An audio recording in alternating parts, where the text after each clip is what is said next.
Them running a Copilot prompt is not what's going to save their business. Mm-hmm. And that's what makes me the most mad. It's fine if you want to go on the wrong vacation because you asked ChatGPT the wrong thing. I will not stand for small businesses getting taken advantage of because they just think that applying AI to a broken business is somehow going to fix it. That's just going to run them into the ground faster. Welcome back to the Dataliction Podcast, where leaders learn how to grow their businesses on purpose by turning data into action and action into growth. In today's episode, Travis and I are tackling one of the most misleading aspects of AI.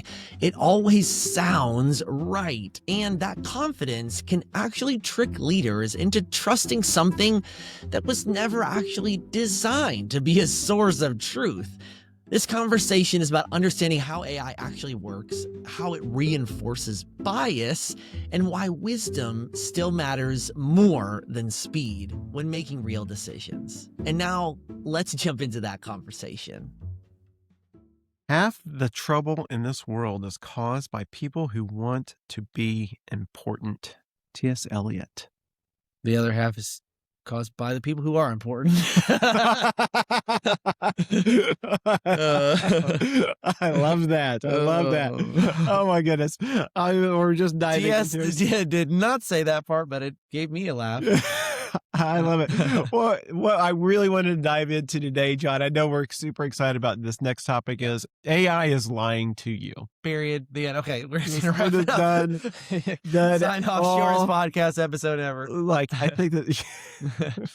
There you go. Yeah, the end. Right now, I find it fascinating that how much, the reliance that people are having on AI. My wife is in the middle of studying to be a CFP, and she'll talk to other people about kind of some of their finances, and obviously she's not giving me any advice, but the more and more people are like, oh yeah, I'm just going to go to ChatGPT and I enter in all my personal finances, then I kind of give it to where I think it would be, and she's like, have you checked your math on that? Oh no, should I check my math on that? So you're making multi-million-dollar decisions off of a chatbot that is wanting to influence you on how it thinks you should think. So, go ahead, make those risky stock investments. Oh, you know what? You should probably buy that rental property. All by the phrasing of how they're putting in the question. Isn't that scary? It is. And it's this deeply human problem that I have not put my finger on. I have felt it myself of like, I've been using AI long enough. And unfortunately, as optimistic as my tone of voice is, Travis, I'm deeply skeptical. Like, I trust very little. I believe very little, which actually lets me have a ton of peace because I only have to have a couple things that really matter. But that said, like, I have felt it where I'm like, oh, this is amazing. We mentioned in the last episode about the songs and like just crazy amounts of content you can produce and little short stories for your kiddos and all this. It's like, oh, this is amazing. But like, yeah, I think we might be getting duped. And it has nothing to do with the money. I don't think it has anything to do with the money. I think it's just like, okay, so social media, smartphones, it's more smartphones, like they're bright, they're shiny, scroll, click, scroll, hit, click, scroll, hit. Ton of brain science on this now, to the point that they're actually like putting in legislation to protect kiddos because they're realizing this is kind of a controlled substance in a lot of ways. What is it inside of us, Travis, that wants it to be right? That's the thing I don't have an answer. Yeah. Well, let's back up. Sure. Back up just a little bit. Yeah. Why is it programmed to lie to us?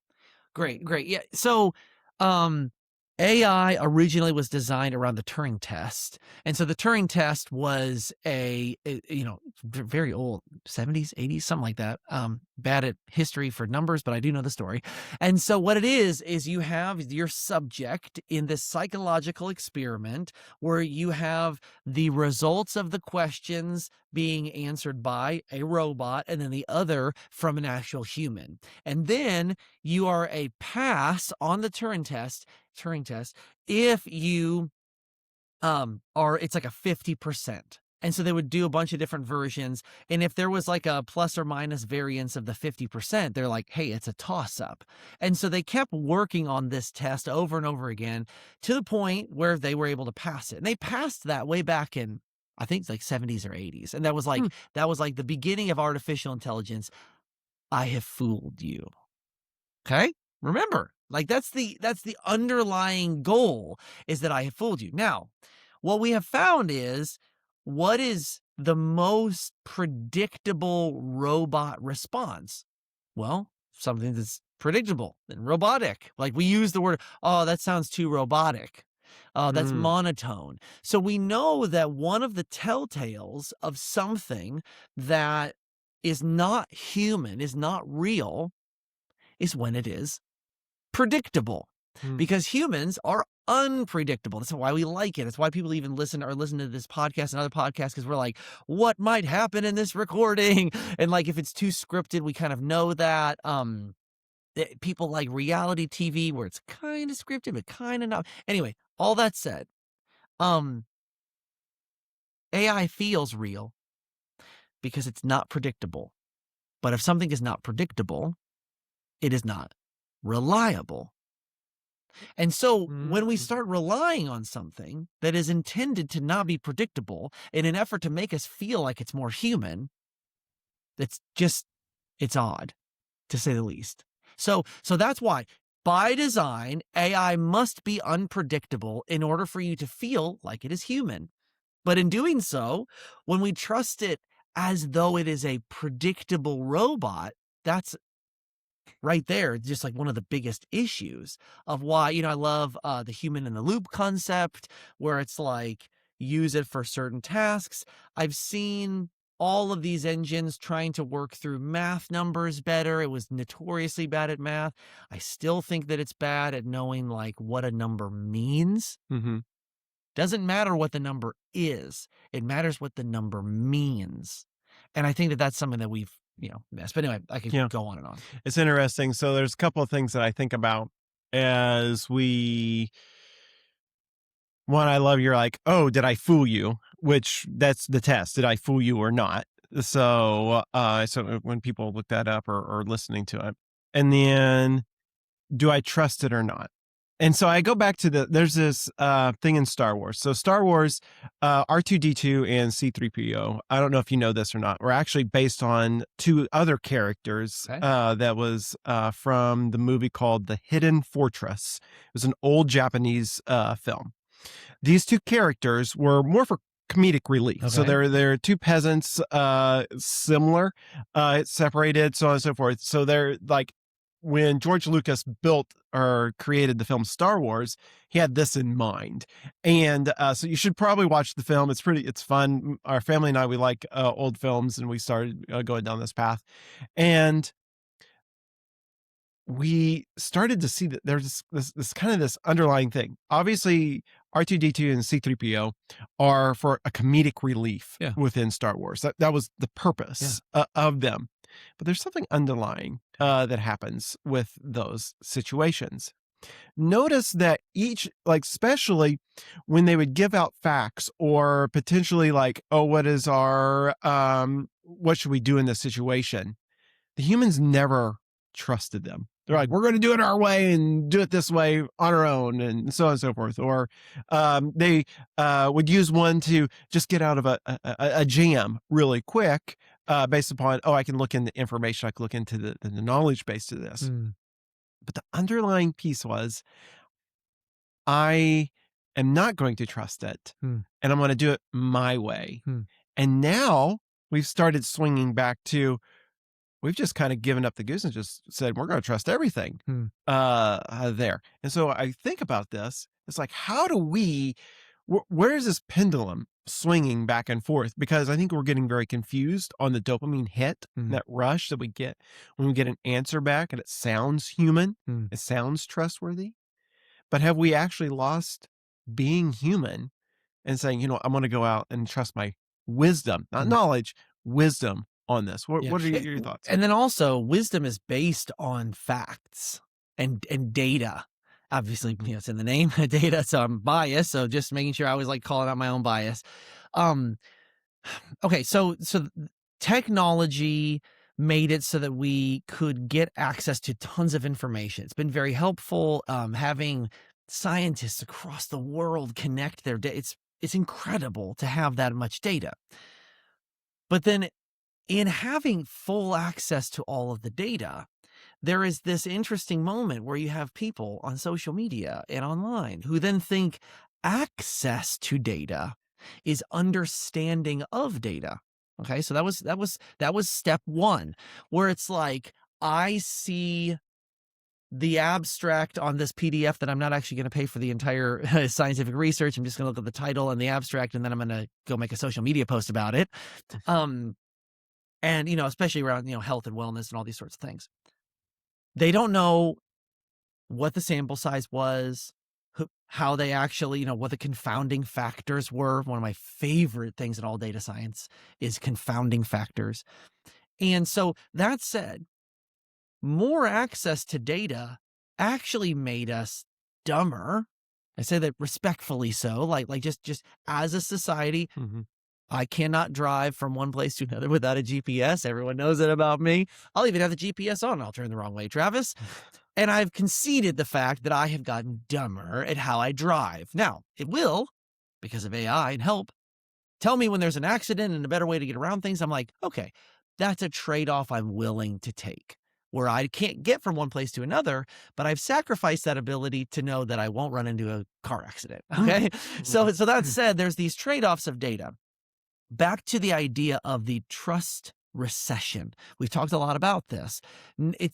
I think AI has exposed it, perhaps magnified, but I think just exposed the problem of, what do we trust? Google used to just give you the top result. Now it's curated with algorithms. Twitter, back in the day, the OG, would just literally give you posts in order of receipts. That's all they. And then the algorithms came out, and the goal, I'll give them the benefit of the doubt, was just to make you happier with your feed, not necessarily to control how you think. Just they want you on there more because then they have more ads and then they make more money. So that said, the algorithm and what shows up, what doesn't show up, I have access to everything, but I don't understand anything. All of those things together has now made it so it's like, who do I trust? How do I trust? What's even real anymore? And that's actually really dangerous, because AI, because of the magic and the chemical release inside of our bodies, we tend to trust it more because of those chemical connections, whereas we are very cautionary on everything else because it's like, what is even real? And this is very philosophical, but I think it's deep as we start talking about AI is lying to you, period. Again, end of episode. Anyway, go ahead. I know you were going to say something. Well, I think that, I mean, we had a discussion the other day about, you know, why I don't make comments on the news as much any longer, because I don't know if what bent it is, if it's trustworthy, is it true? Is that video true? Is that picture true? I don't know. And so therefore I'm not going to make a comment on it. But then, funny enough, we swing right over to our favorite LLM. We ask it a question and then say, oh, well, this is amazing. This is what it should be. Yeah, both sides of our mouths. I mean, how many times have we done that? Yeah. I mean, think about it. Like, today, I want you to realize, so like, you flip through your feed, you're like, did I trust that article or did I not trust that article? Oh, but then you blatantly give it all the trust in the world when you get ready to make whatever decision that you are trying to make within your organization blindly. Once you, and you don't realize the bias in which you put in questions, the bias in which it knows your business, And I think even South Park made a really fun. I've never watched this show, so I just would not judge you if you did, so, Travis. but I just noticed one episode, they're like, "Oh, that's a great idea," and it goes through the process. You're like, "You're amazing! How brilliant you are!" And I know there's a lot of memes right now that are out there, but okay, so right now, let's say we talk about AI lying to us. We do see this. What do you think is the biggest lie that's being told to us right now? The biggest lie is that AI is objective. And we think because it's a piece of technology, it's objective. A hammer is very objective, Travis. It will not put a screw in. Same thing as like a screwdriver. I mean, maybe you could flip it around and use it for a nail, but like the whole point Done that is before. our tools are generally objective. And so we have been programmed, for however long of humans using tools that it's been objective. This is one of the first times that a tool that we have is subjective. It's subjective to multiple factors. One of them is simply the current engine. The second is paid or not paid. The third is your personality preferences, your inputs, the way you ask a question, how long your question is, your token usage, all of those things. And then also there's another factor. Again, I don't question large corporations simply because they make money. I think that's wonderful. I love business. I love small businesses. I want people to make money. So I'm not going to judge them on that. But that said, there's a huge race in AI. Mhm. Everyone wants all those tokens getting used up. The more usage, the more active users that you're going to have on there, the more money you can raise.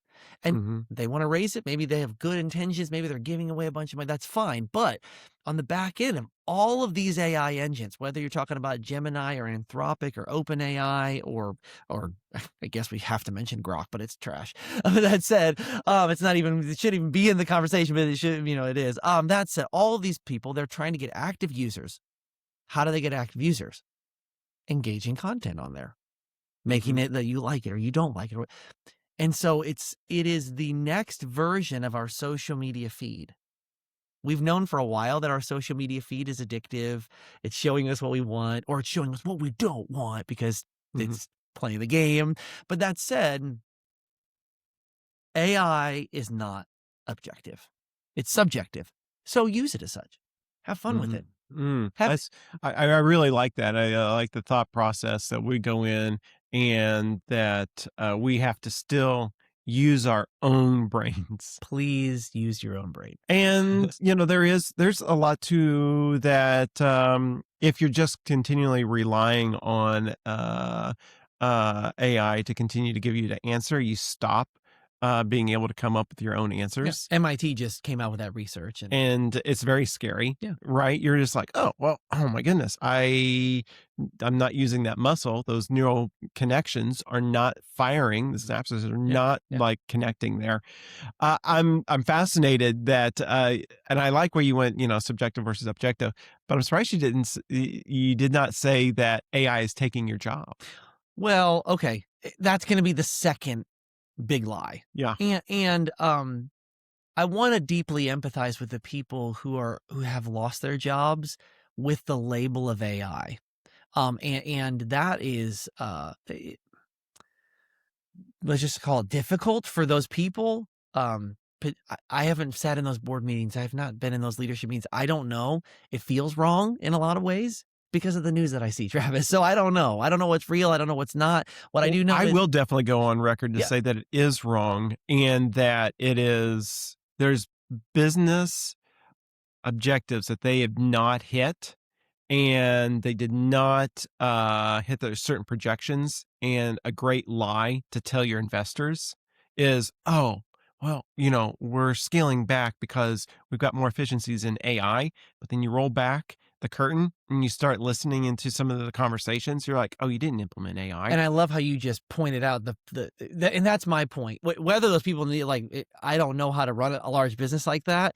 They're lying about it being AI, period. Yeah, but that's wrong. But it looks really good to the investors because they say, oh well, I've got efficiencies within the organization. Oh, they're implementing something new. No.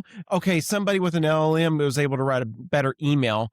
etc. Yeah. So I apologize to all those people that got labeled, that they got replaced because of this. And it seems wrong. So flat out, that's a lie. AI did not replace their jobs. Yeah. Like, hot take. No, they did not. I love it. Okay. Second hot take. Well, the second hot take is that AI is not going to replace jobs.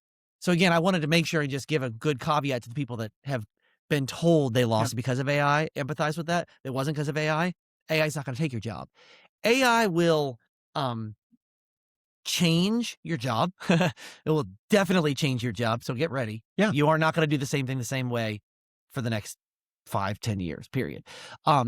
Will AI gather various tasks from you and from other people, and then maybe new hires will not be made because those tasks have been made, optimized inside the organization? Yeah, perhaps they won't hire new people for those tasks, but the tasks that AI is good at and does not hurt the brand, does not put the brand at risk of losing millions of dollars of sales, those tasks are think of just the most foundational IT things in the background. Like eventually we're going to be like, oh yeah, I guess, yeah, AI kind of like does that. We're not going to keep seeing AI in the forefront like we do right now. Especially like everybody's saying, I'm going to use AI to replace my sales job or my sales team. Guess what? Your emails aren't getting read. Your text messages are getting deleted. Yeah. Like those phone calls that you're getting out there, right?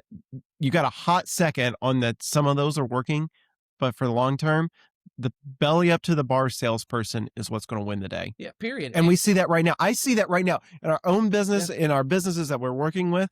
You're like, oh, can we implement? You're like, no, it's purely the relationship. And you're going to have to start talking to those people. And then you got to have a good product. Those people that are coming fresh out of school right now, this is no greater time, is it, for you even to start your own business because of AI, because you can automate some of those systems and then build some proof of concept, so on and so forth. Okay. Second big lie. You can build an app in an afternoon. Oh, I hate that ad. It hits me every single day, Travis. I keep saying, I am not interested.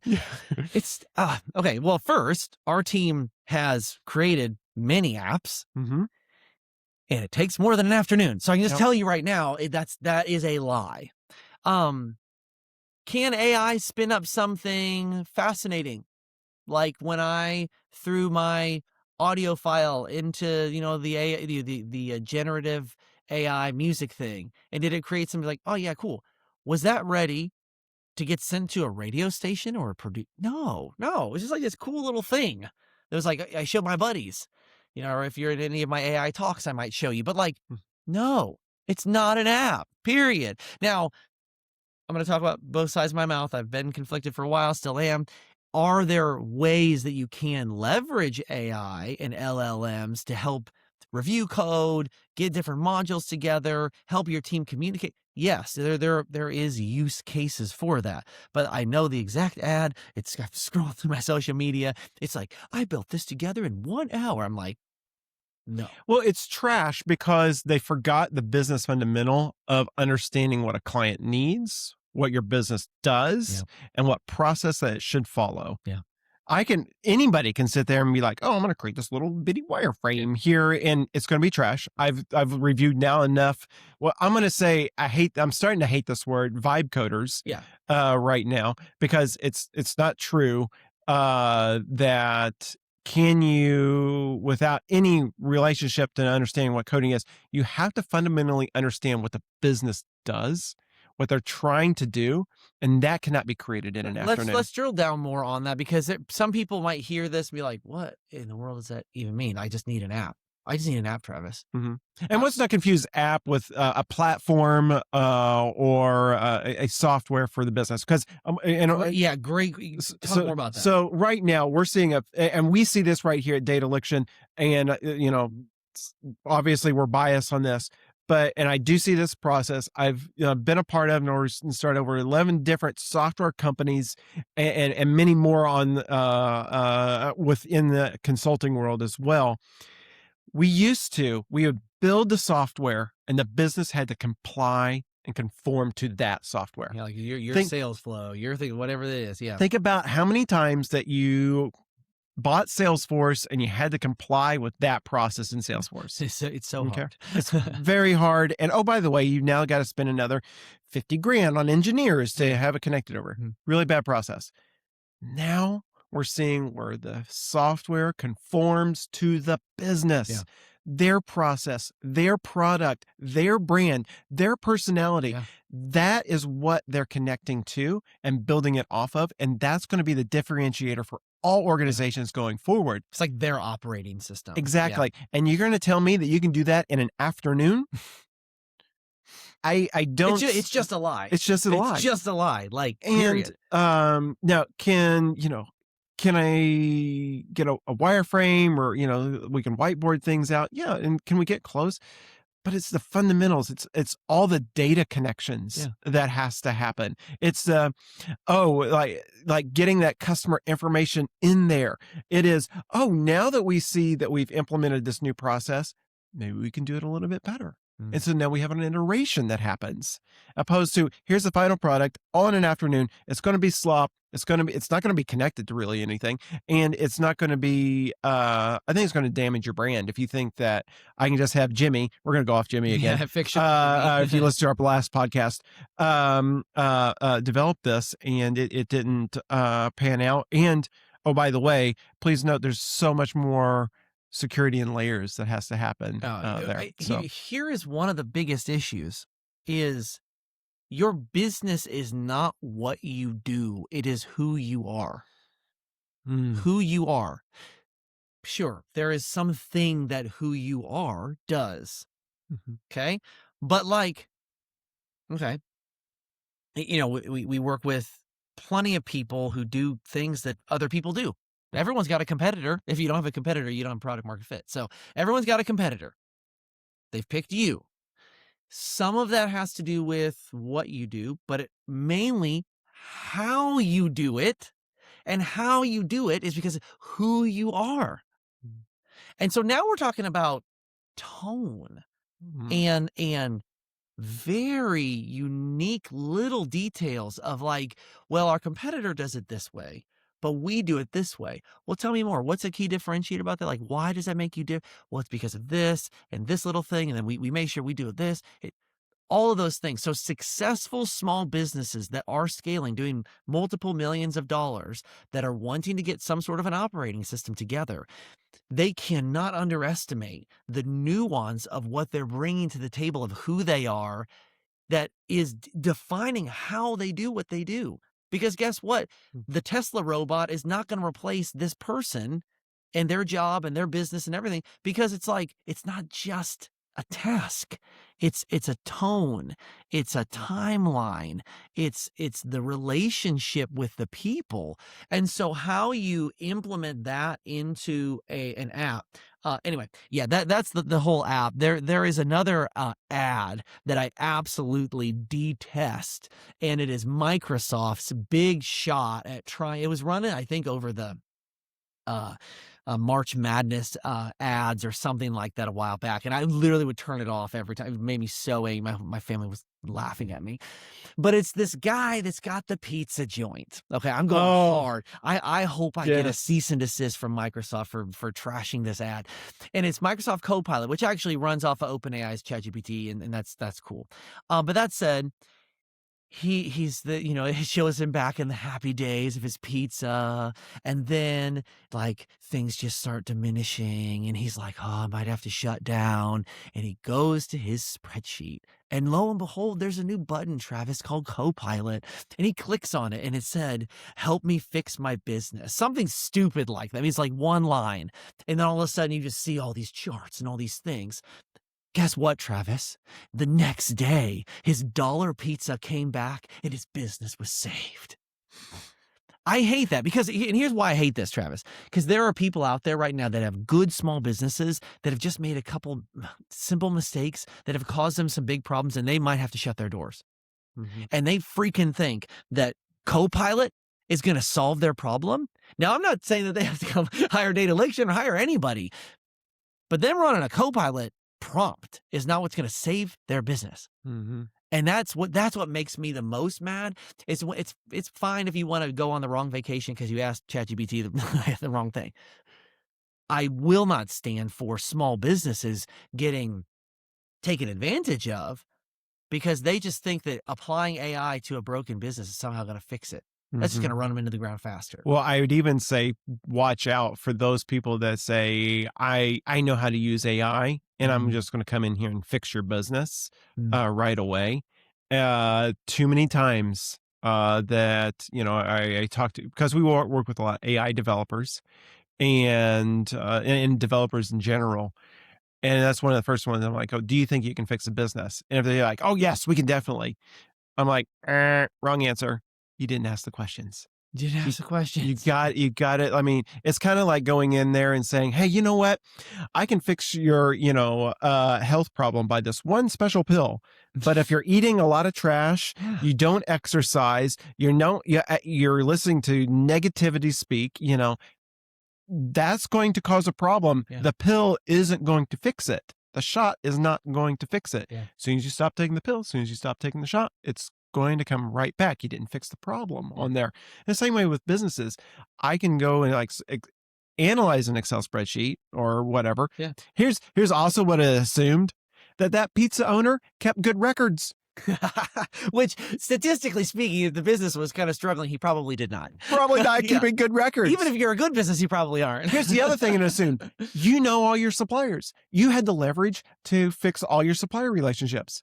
Here's the other issue that it didn't talk about. Oh, what about the cost of the ingredients that are going into this? COGS, inflation. It didn't go into any of this. It was like, oh, guess what? I just got more business. Great, but you're giving away oh my goodness, everything is so professional. You brought this is not in our notes, and I want to make sure and emphasize this as well. So AI is powerful in its iteration, and I want to go into some of the ways that we can use AI because we do all the time. So I want to make sure we give some good news. Data. Okay, obviously it's in the name. Love data or data. Some people say data. I'm like, well, that's kind of odd. Data, because I watched Star Trek Next Generation, so that's why it's always data. So data is usually all over the place. And so AI, without having all of your information into one consolidated space, your data warehousing, your organization of data and all of that, that's a whole other podcast that I'm sure we'll get into at some point, Travis. But the data being in one spot, AI will only be able to give you any sort of even iteration against a unified data set. So we've invested a whole bunch of time and resources into how to help businesses be able to consolidate their data sources. And Travis, we're talking about multi-million-dollar businesses that have fragmented data sources that then are trying, we actually got brought in to say, hey, how can we help AI? And we sat in there and looked and we're like, okay, so you're still in QuickBooks desktop. Yeah. Not going to work. It's okay that you want to have AI. And there's a bunch of ways we can do it. But before we do that, you kind of got to clean up your house. Get your house in order first. And then we can get some fun stuff going on. Yeah. So, John, this has been awesome. I think if you haven't figured out how passionate we are, this is very passionate on that. One, we don't like people lying to other people. No. Two, we want to see businesses succeed. We want to see people succeed. And that's at our heart. We want to help serve those people. But we're fighting against a huge machine right now. Yeah. And it's only being spun up even more by people who are, I think, being a little bit too opportunistic about emotions, money, so on and so forth. And so what are your final thoughts here, John? You said we're fighting against a machine. I do agree with that to a certain point. But I also think that this is helping us to understand ourselves a little bit more. I've been challenged in myself for what I hope for, and that I hope that I don't have to do the hard work. And what I have found is that the hard work is still what actually matters. And I can have fun, and I do all the time with AI, and it's a great tool and all that. But just check yourself, because I think that all of us, we need to be a little bit more human, and that's what it's really exposing. And that's uncomfortable. Sorry to bring down the tone, but that's the reality, is that we're fighting against ourselves just as much as the machine. So it's true. Thank you, John. What stands out in this conversation for me is how easy it is to confuse confidence with accuracy. AI can be incredibly helpful, but you should never let it replace your own judgment. The leaders who navigate this well will be the ones who will stay grounded, question what they are seeing, and continue to lead with wisdom instead of reacting to fast answers. Thanks for listening to this episode of the Dataliction Podcast. If you want to make sure your team is using AI the right way, go over to dataliction.com. Sign up for free access to our platform, Adopt OS. Yes, free access. You can generate AI policy, actually survey your whole team for an AI usage report, and get clear insight how to move forward together in the right way.